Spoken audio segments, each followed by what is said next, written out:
Well, hello everyone. I'm Jeremy. I'm the vicar here at Christchurch St Albans, and I'm really delighted to have with me Felicity Hall, one of our long-standing members of our congregation here, and we're going to be talking about issues to do with the ecological crisis. But I thought it would be good to sort of get to grips with who we are first, just so that people understand where we're coming from. And then we'll just talk, Felicity. But thank you so much for agreeing to do this.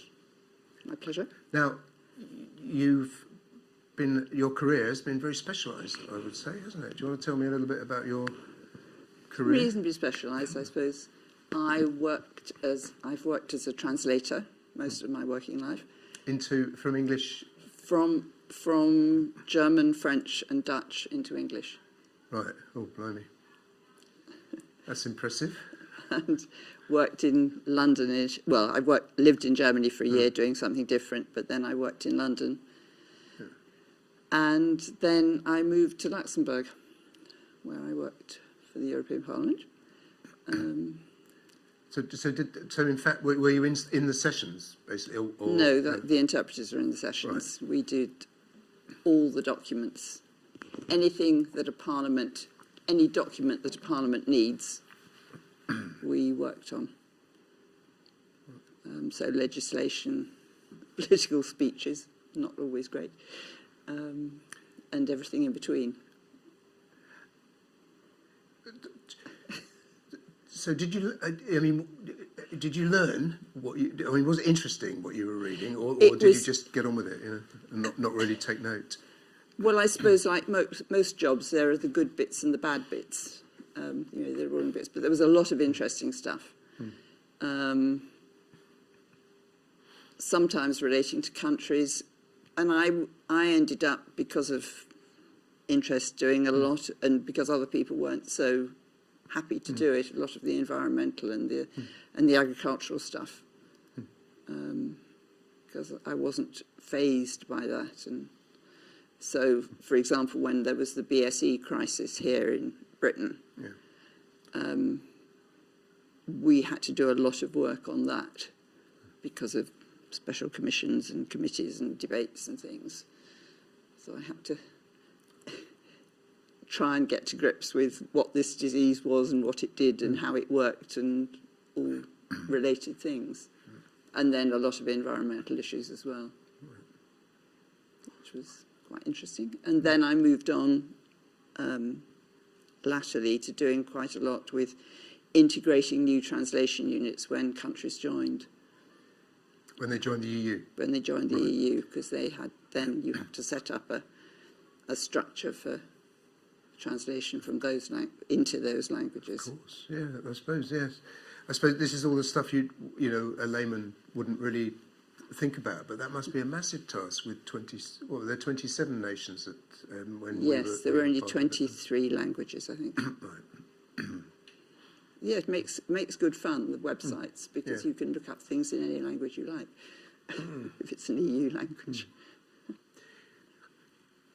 And so one of the things I wanted to say in terms of the introduction is that I find that the idea of translation a really helpful one in terms of what I try and grapple with all the time, because neither of us consider ourselves experts, do we? But in some way we're trying to make clear in our different ways what God is, what God intends, what God wants, what's right for this time. We're trying to make that clear for us at this moment, and that involves a lot of translation work. I think so. Certainly for me, with the ecological issues, which we're going to get onto. But with me, there's everything is led by. Popularly, everything seems to be led by the science, which I don't disagree with. I mean, fine.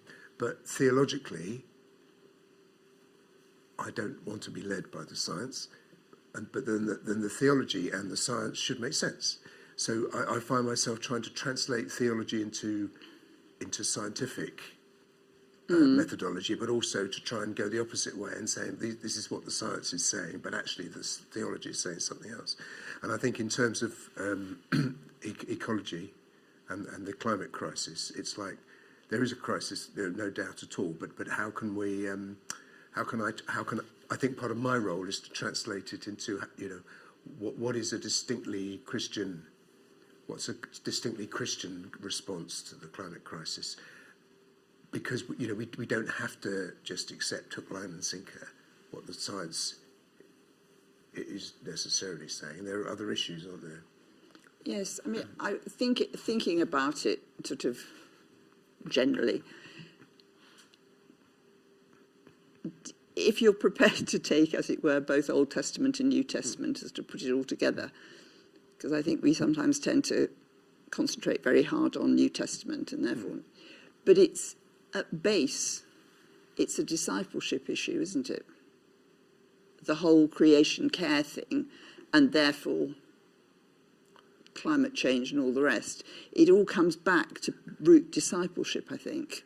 I've increasingly come to think, as an aspect of discipleship. I mean, if you ask somebody, what does discipleship mean? They'll say, if you are a disciple of Jesus, you will read your Bible, you will pray, you will.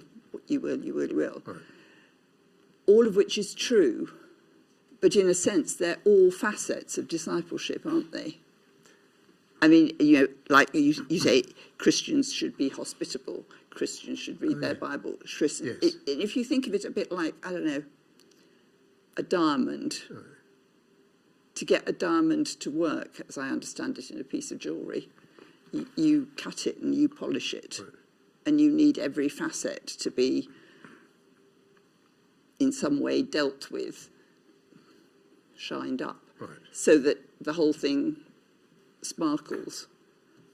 And in a sense, you go back to things like one of the very early commands that God gives people is look after the earth. Right. So in a sense, that is as much part, and I admit I'm partly, that thinking or that way of looking at it comes from something I read some time ago by John Stott, interestingly, revered by some evangelicals. And I find that very helpful because it's, I think, the idea of creation care, the idea of care for the environment, and in fact the climate crisis is only a sort of sub issue, if you like, in one sense. None of it's new. I mean, it's been ongoing for sort of 40 years, but it's as though the climate crisis has suddenly erupted out of nowhere, which it hasn't. Sorry, am I rabbiting on? Does any of that make sense? I don't mind a bit of rabbiting, that's fine. I'm thinking hard because, so seeing it as a discipleship issue is very different. Is it different from seeing it as a human issue? Because part of, my understanding is that we're, when we turn to Christ, so we're born as humans and we're naturally humans. Yes. And all that implies. But when we become Christians, we also become disciples. And if we, in terms of being disciples, are we? What do we do with our humanity? So, are we meant to become complete and perfect humans in the way that they were originally intended, or has God kind of given up on that plan and we're becoming something else? So human flourishing is a bit of a buzz phrase in my circles anyway. They talk about human flourishing, but it's only we want all humans to flourish, but it's only it doesn't necessarily does it matter whether you're a Christian or not in order to flourish as a human? And if it does matter, what does that mean in terms of your humanity?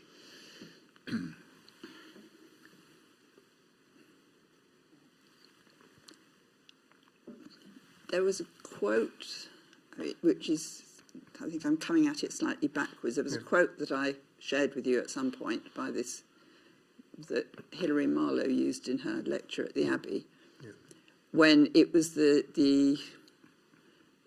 environmentalist who said, we thought we could fix it with just the science. And then we realised that the fundamental problems that were causing all these issues were greed, apathy, and something else that I always forget. But in a sense, everyone can flourish, but because there's always this issue about where does all this creation care stuff fit into to evangelism or whatever? Yes. And in a sense, when you become a disciple, one of the many things you probably give up on or try and give up on is greed. Right. And in a sense, the more people who become who become disciples, the easier it will be to save the planet. But it doesn't matter, does that fit in with any of your thinking? Yeah, Does that make sense? This is amazing. You've surprised me again, Felicity. You constantly surprise me in this emphasis on it being fundamental to our discipleship that we care for the earth. And I'll tell you an analogy that has come to me quite often is, we all say rightly we have an incredibly generous God and he makes generous provision for us, and etc., etc., all of which is perfectly true. But if you actually look at what happens when we exploit that, but the thing that always strikes me is you look at the whole the story of manna in the desert.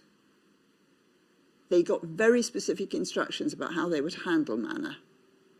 You went out, you collected enough for the day, use it all up, everything was fine. If you were greedy and took too much, sort of eyes bigger than stomach idea, what happened to it the next day? It was all rotten, if I remember correctly, or worms or maggots or something. Absolutely.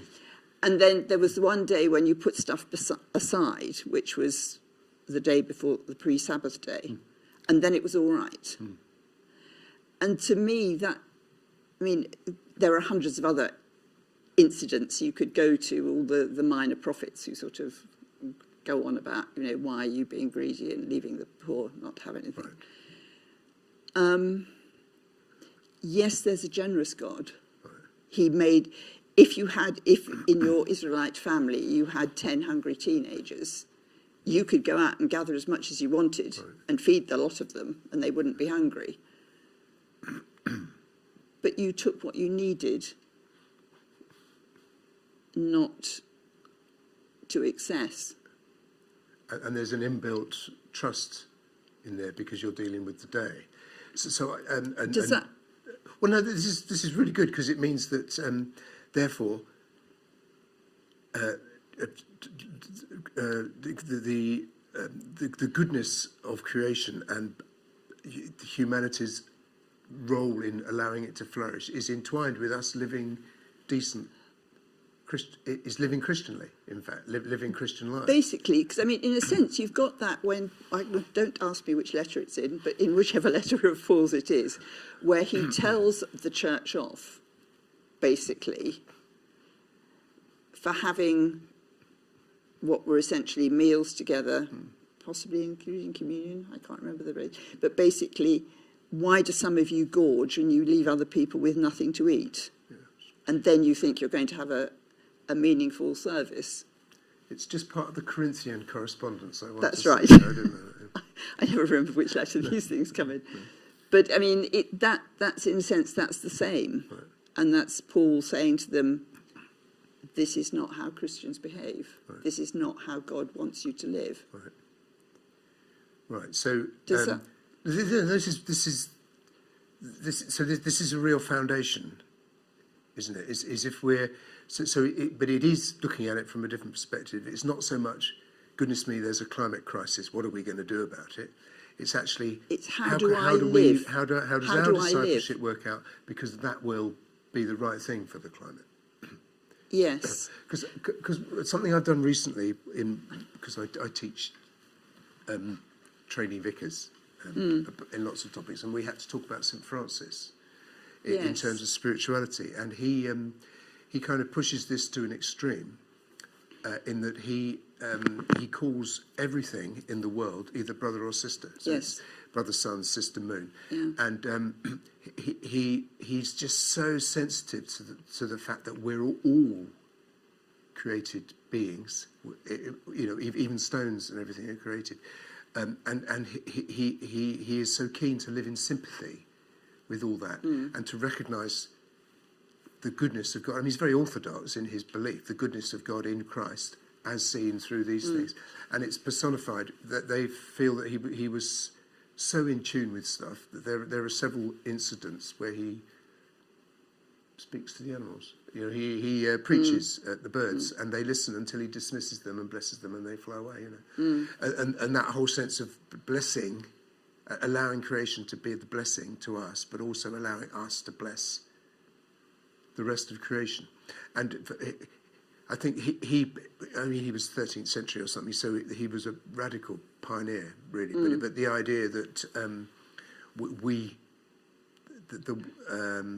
it's not all about what the world isn't just there for us, and for the whole creation to flourish, it needs us to bless it in some ways, and and then you begin to understand some of the talk in Romans and elsewhere, again with St. Paul, where the redemption of humans is just the beginning, and actually the whole of creation is labouring.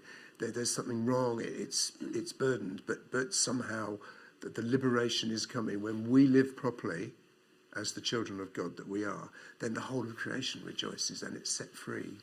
And but don't you also get this in a sense? I mean, it was Oliver who was saying that they were reading Kings with Daniel, and the whole thing of good kings, bad kings that you get there. And if you analyse it a little bit, well, don't even have to analyse it. It reminds me a bit of 1066 and all that, good things and bad things and good kings, bad kings. But so what? It's every time there's a bad king, and they stop following, disaster strikes. And when they get back to the pattern, and in a sense that's just struck me as a bit similar. When you live within not exactly the confines, but within the guidelines or Yes, so again the emphasis is on us learning to live in the service of our King. We're following the good King. What does it mean to serve him? And in terms of the climate, what does that mean? So does it mean to be good Christians you have to recycle your plastics? Well, I don't know.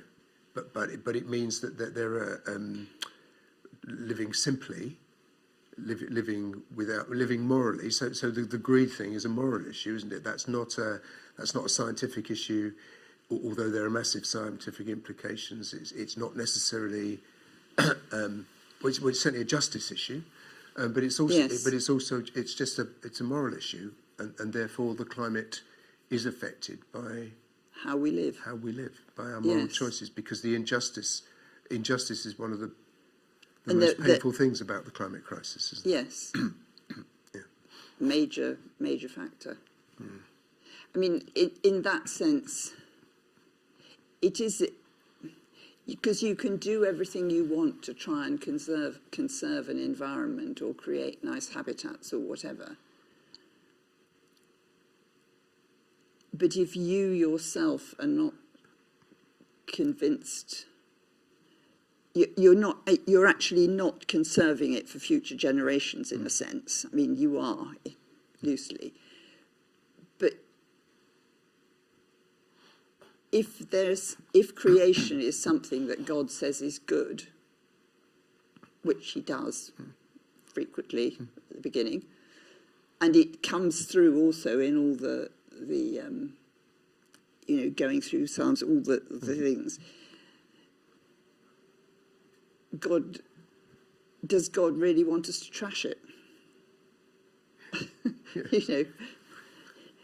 Why would God be pleased if we trash the world he's given us to look after? I mean, yes, but I suppose this is where there is some forms of theology which would say that, actually God has given up on the original creation and he's trying to create something new, and therefore, as it were, it doesn't, the cliche is to say it doesn't matter if the world burns. I've had that said to me many times, why should I bother? And it feels instinctively, you feel instinctively that can't be right. But theologically, it's quite a difficult one because it all seems to, from what I've read, it all seems to hinge on, I don't know, the various Greek words for new. Was it new or is it renew? Or and I cannot remember the detail of it, but I find it quite hard to believe. I don't think God has given up on creation anyway. Completely. I mean, if we take any notice of his promise that he says seed time and harvest will continue, and etc., etc. His intention was never to give up on creation. I mean, he could have given up at Noah. Given up at that point, if you like. I think I would have done.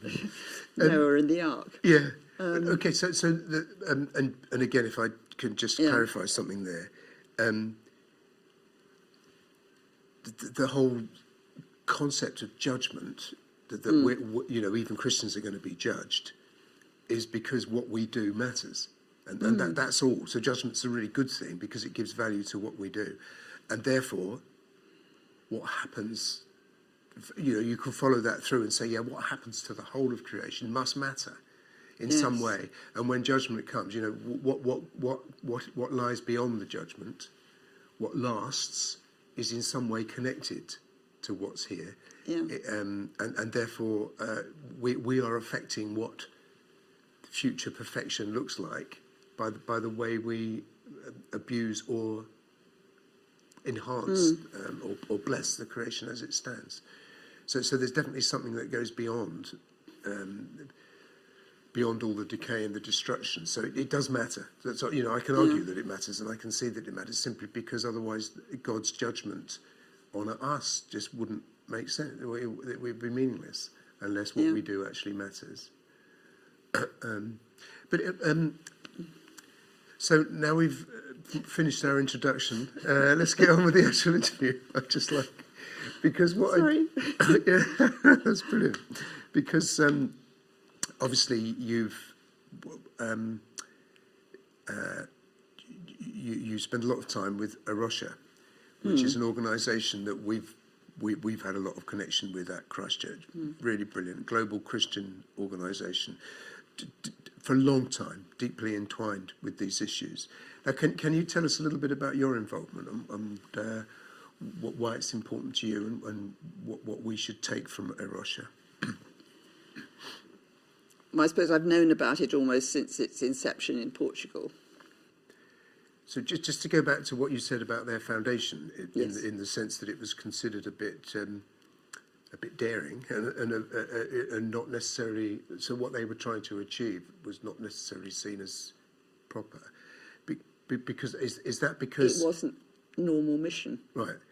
For want of a better word. Well, that's a really good way of putting it, because the sort of evangelical emphases, for all their strengths, have tended to be quite individualistic, haven't they? That it's to do with your personal salvation, and therefore they've struggled to make sense of these more sort of relational or communal aspects, and it's important, obviously, personal salvation, fundamental, but also what that means is a much more communal, social, complicated relationship with others and with non-human reality as well.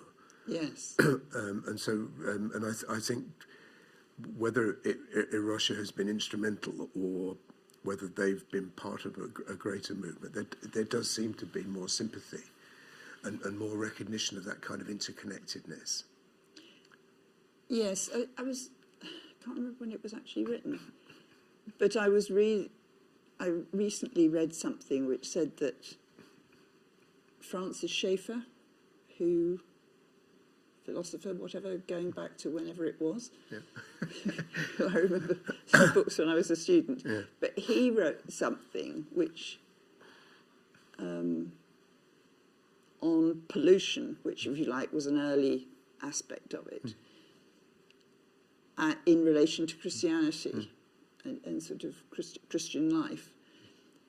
And I think, yes, I think it wasn't seen as an issue that Christians needed to be involved in, which goes back to it doesn't matter what we do, it's all going to burn up at the end anyway, so it's a waste of time. School of thought within theology, possibly particularly among evangelicals, I don't know. Yeah, I mean, fundamentalist doctrine, that's where it tends to come from. But it like a lot of these things, they emerge out of something that's really good, which is the emphasis on personal salvation, and that wasn't all. The church, to its detriment, for some centuries, kind of lost touch with that. So the evangelical emphasis on knowing Christ for yourself, fantastic, but it has these unforeseen consequences and side effects, which means it becomes quite hard to look beyond the end, look beyond personal salvation, because that's such a great thing. Nothing else quite compares, and therefore, why waste energy doing that? Yeah. Whereas I think what we're perhaps exploring a bit more is that personal salvation actually begins this whole process of change, repentance, change, movement, whereby all these other things all of a sudden become really, really important. Now maybe salvation is what undergirds it, is what lies underneath, but it's the whole of that is what redemption looks like. And yes, I mean, I would. It's not to belittle in any sense the sense of personal salvation, and that's why I think I say it's part of discipleship rather than the only thing you should do as a Christian. Because it's interesting talking to friends working with compassion. The fact that, which goes, and Tear Fund, the whole fact of climate change actually impacting people. And not quite, you can't say it this crudely, but what's the point of saving people if your lifestyle is doing something that will actually destroy them physically? Saving people in the Christian sense of giving them salvation, but actually your lifestyle is helping to destroy them physically. Which is an extreme way of putting it. But you can do that on any score.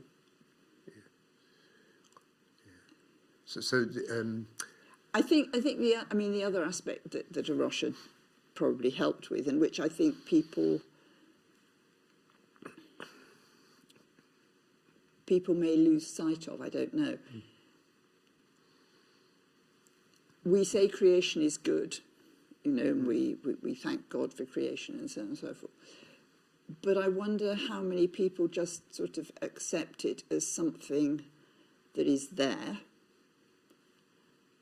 and don't get the sort of wow factor of it, how absolutely amazing it is.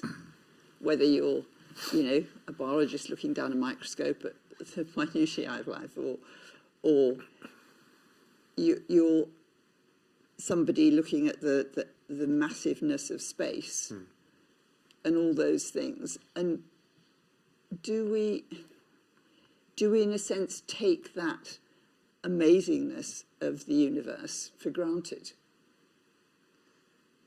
And I think if you can capture the wonder of it and the amazingness of creation, if you like, it gives you a whole new sense of awe about God. For some reason, I was reading a whole lot of the stuff around Job, at the bit of Job at the end, when you get all these, the last chapters, when God is sort of saying, you know, do you know that? Do you know that? And do you know that about all different aspects of creation? You know, but God, I know all of that. You know, where are you, more or less? And they have it, and not quite, but Job has to admit that actually he hasn't got a clue about any of that. Which is presumably why people are so fascinated by things like the Attenborough programmes, which is another thing. Yeah, there's that whole sense of awe and wonder, Which and I think David Attenborough, because he talks so slowly, and you live with I always fall asleep in David Attenborough, but he kind of gives you the space to look, and you just think that is astonishing, you know, and some of the way the animals are. I mean, they're just incredible variety and everything. Yes, and one of the things that I always used to love in Luxembourg, though it affects people across a whole swathe of France and actually bits of Italy as well if they've come the other way, the autumn and spring migration of cranes, the common crane, when you just get this short period each year when they migrate from Spain and North Africa right up to Scandinavia, and you see them, or you hear them as much as anything, and see them in their thousands overflying. And it's just mind-blowing that these birds do this year after year after year. And that you sort of think, what on earth was God thinking about when he organised that? But it's an awesome thing to see. And I think that sense of awe is something that we tend to look on. I think people tend to look on creation as something fairly utilitarian. You know, you plant the seed, it grows, you harvest it, you eat it, you know, repeat. And it's also much more than that. I mean, the very fact that things grow at all. I think your wife is a vegetable grower, isn't she? Yeah. I mean, the fact that marrow, that's all I get in summer. The fact that things grow at all is a miracle. Yeah.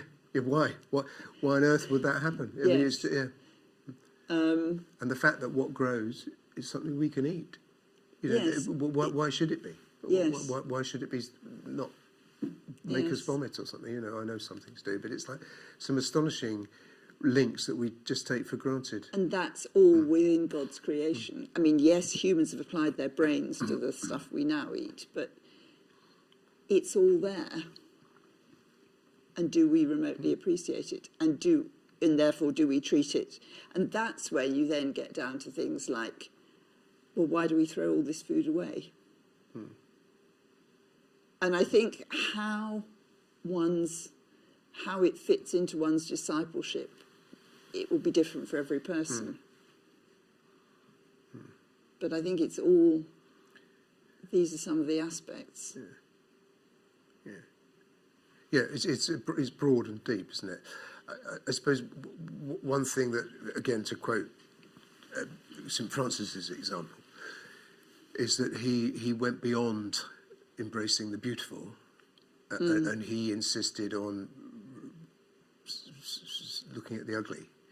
And you know, one of his early liberations was when he embraced the leper. You know, kissed the leper, and it was like he kind of discovered something by doing that, which is that God is everywhere, and everything is marvelous. And my students were set the task of going somewhere, not for their prayer time during the week, not into some nice field where there's lovely golden wheat blowing in a gentle breeze and the sunshine. It's like go into the city centre, go into the rough place and just sit and watch and see what you see, and actually discovering God in the concrete. And you can, there's a tree right in the middle of the concrete jungle. There's a tree, and that's where the wonder. And you look at what things like places like Arusha, Peru, I think it's Arusha, Peru, have done working in the slum areas. You look at what Dave Bookless did when he started, when Arusha UK was launched, with the reclaiming of the Minette, what has now become the Minette Country Park, which was a brownfield dumping site. Right. And again, involving the community and involving all sorts of people. But again, this idea that you can take something and find something.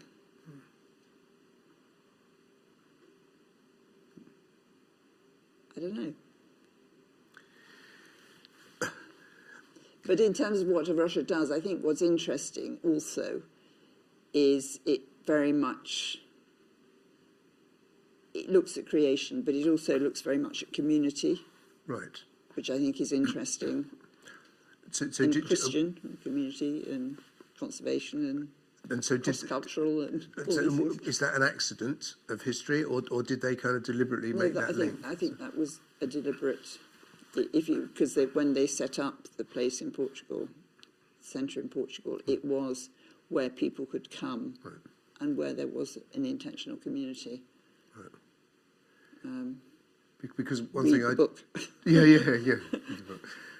One thing community does, intentional community, it always raises issues of justice. Justice, poverty, sharing. Conscience, thinking about others. It just has that kind of, those are the things that keep coming up: hospitality, generosity, and all those things that are kind of part of our discussion. That they work through community, and therefore, I can see that link with. It's a very small step from caring for others into caring together for the rest of what God has created. So are there particular things about Russia that tickle your fancy?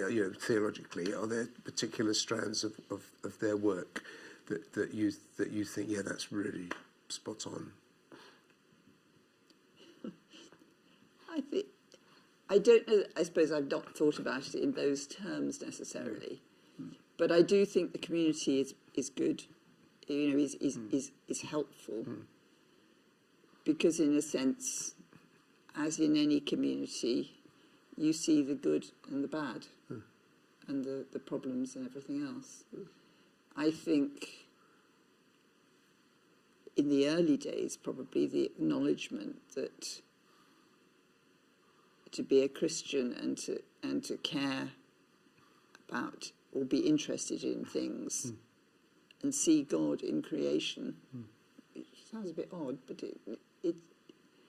I sometimes if I think here, when people say they're coming to Christ Church, what are they thinking? They're thinking they're coming into the building. They're not thinking about Christ Church, the site. Right, and yet, in a sense, possibly God is as much in the site as he is in the church building. Well, let's not go there.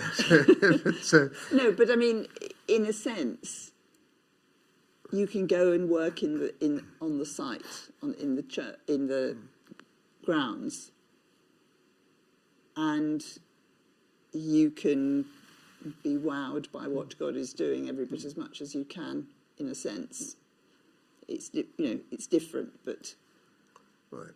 You can see aspects of God in that. Yeah. And again, you can wonder at when the plants that we put in actually grow. This is quite a miracle. Well, for example. yeah, and there's a brutality in the natural world, isn't there, which Yes. you know actually teaches you a lot, because a lot of stuff doesn't grow, and some animals eat other animals, and they eat the vegetables, you know. But I mean that brings us right down to the grassroots, doesn't it? Because we've actually got this site at Christchurch, and we're kind of saying that actually this sort of this gentle care for creation as part of our discipleship, you know, as a non-negotiable part. It's not just a tack on, you know. It means that, you know, it's, although we might all need to be grappling with recycling and lifestyle and carbon footprints and all that, specifically, how can we joyfully, as a Christian community, enjoy our site? You know, how can we actually do good with what is actually quite a large area which we've got to play with, you know? Yeah. What can we do, Felicity? Tell me.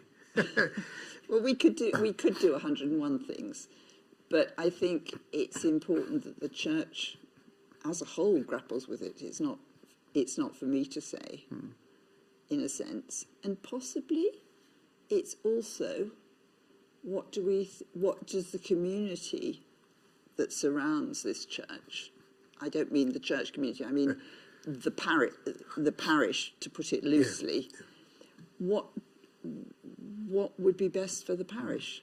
What does the parish think it would like to see happen here? Is the parish remotely interested? Should we get them interested? You know, whatever. In a sense, it's not us as a church necessarily. It's not necessarily for us to be guided totally by what we want.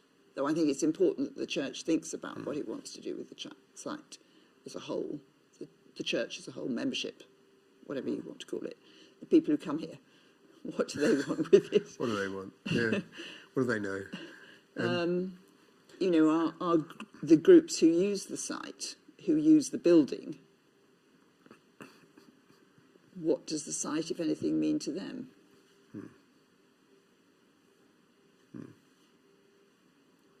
I mean, it has been said you need a community garden because people on New Greens need to be able to grow vegetables or whatever. I don't know. Is it that they need a quiet place to come? Is it that kids need somewhere to come and kick a football around to the detriment of the windows? I don't know. And it will vary. It could mean lots of things to lots of people.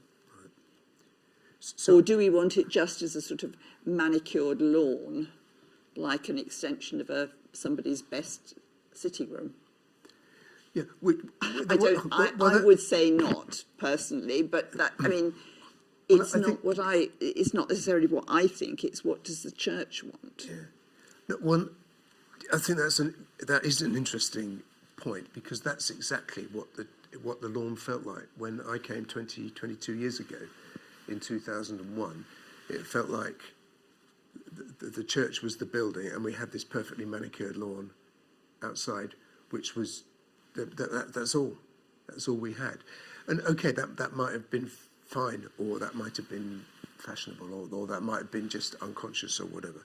But it seems to me that we're certainly no longer in that place of just allowing some grass. You know, just having a manicured lawn. What's the point of that? In my thinking, but it's but I suppose I'm thinking about stewardship. You know, if this is the patch of land that we've got, and if stewardship is an important part of our discipleship, you know, then how can we use the land to the best benefit? And I suppose my worry with, well, it's not a worry, but with schools and with the children is the lack of freedom to explore nature. You know, and I suppose I would love the site to become somewhere where at least sometimes children could just be free to look at centipedes and, frogs, and That would be great. and to wonder why things disappear and how things grow and all that, you know. So for anyone, you know, and make it a freely available resource, you know, rather than trying to strictly organise it. Yes, I mean, I think that's important, and I think certainly that was some of the thinking behind us initially, trying to reclaim that little bit for vegetables 10 years ago, and planting, and even for church children at that stage, planting things and letting them discover how potatoes grew, which was a novelty for some. And what was good last summer was seeing the children discovering the joys and pitfalls of picking gooseberries and strawberries and raspberries. And that's why I wanted to put in those 2 raised beds that we've now got, the little raised beds which Rebecca planted up last year, that they can see things growing. And I remember when we first planted potatoes all those years ago, I think it was Brownie, Maggie possibly heard it, Brownie mothers sort of saying at that stage, what are those lovely flowers? And because, you know, when the potato plants got to flowering stage, but them not realising that was what it was. And it is, I mean, the crops are as interesting as plants and bugs and beetles. And yes, I think there are things we could do if that's what people are interested in. And certainly it's more than possible to do things. You know, I could very much like the idea of having a few more trees around, having a few more plants around.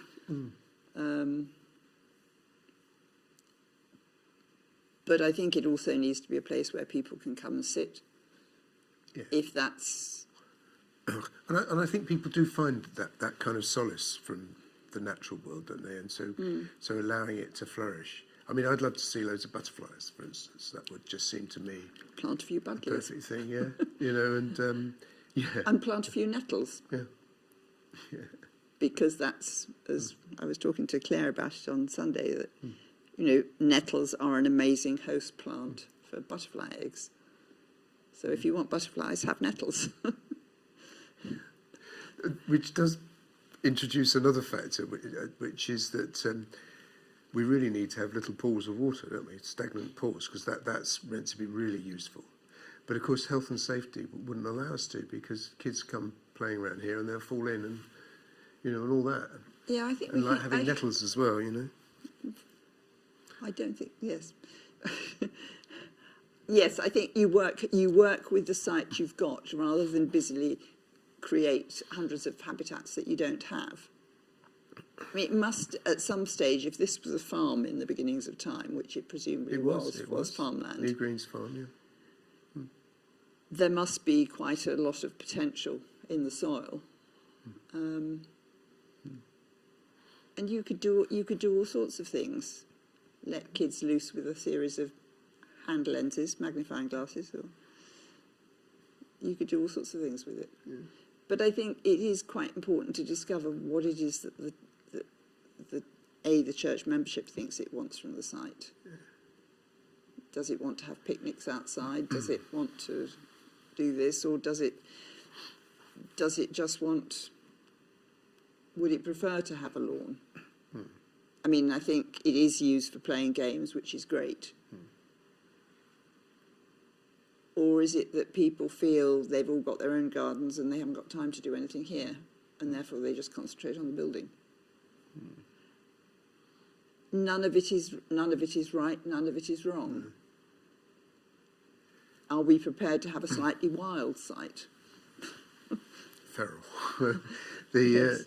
That's my personal preference, because but again, as you say, it's not necessarily up to us as individuals. It's a sort of corporate feel. But I suppose if this is what God's given, my theology is very much to try and receive whatever comes as a gift rather than as something to be resisted or whatever.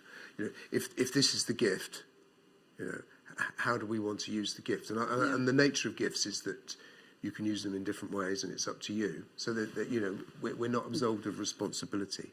But how can we use it as a good gift? I think as a church, if the church considers that it's given to it as a gift, then it has to decide what it does with it.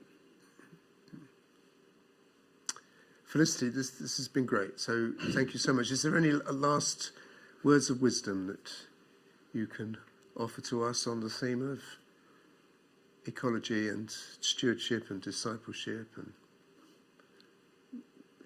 the created order? That lecture that Hilary Marlowe did in the Abbey was, I can't remember what the title was, but it was something along the lines of reading the Bible in an environmental way or something. Right. That is actually quite an interesting exercise, and it works for certainly there are all sorts of obscure bits of the Old Testament which actually are quite interesting. Right. And I think it's worth doing. I mean, we tend, now this is going to sound awful, we spiritualise an awful lot of what is in. You know, we read a passage and then we immediately sort of go into spiritual mode. But actually there's an awful lot of practical stuff about the environment in there, if you bother to read it. And I mean, it was some verse I came across in Proverbs the other day when I thought, that's interesting. It's sort of towards the end of Proverbs, when there's one particular chapter where there's just what appeared to be a whole load of random sayings. But one thing struck me, it was, you know, it was basically finish your field work first and then go on and build your house, which you can interpret in any different ways. But I thought, actually, that's quite interesting, because it's almost as though they're saying, look at what your land's doing before you worry about the colour of your curtains. Which, you know, to switch it to a slightly modern thing. Right. And it always strikes me that Solomon is attributed with all sorts of amazing skills. He's wise and he's this or that. But if you actually look at it, it also says he's the one who actually knew more about nature than anybody else. Yeah, he was a good biologist, wasn't he, actually? Yes, I can't remember exactly how it's worded, but it's the essence of what he knew. Yeah. It was God gave him wisdom and God gave him this, but he was also a huge observer, which I always think is quite interesting. Well, perhaps that's a good place to end, because it's that observing which is so critical to the development of science per se, but also in many ways it's what we're proposing, I suppose, is that we actually observe where, you know, what creation is telling us, what's being given to us, and how can we use it, and how can we care for God's earth in our day-to-day discipleship. Yes, and how we adapt our lifestyles, just as we, you know, it was the old thing they used to say, your pocketbook is, or your purse is the last thing that's converted. It's a bit like that, you know, your lifestyle may be the last thing that's converted. Anyway, but yes, I think looking at what's there, what God's given, is not bad. It's a place to start. Thank you, Felicity. Pleasure.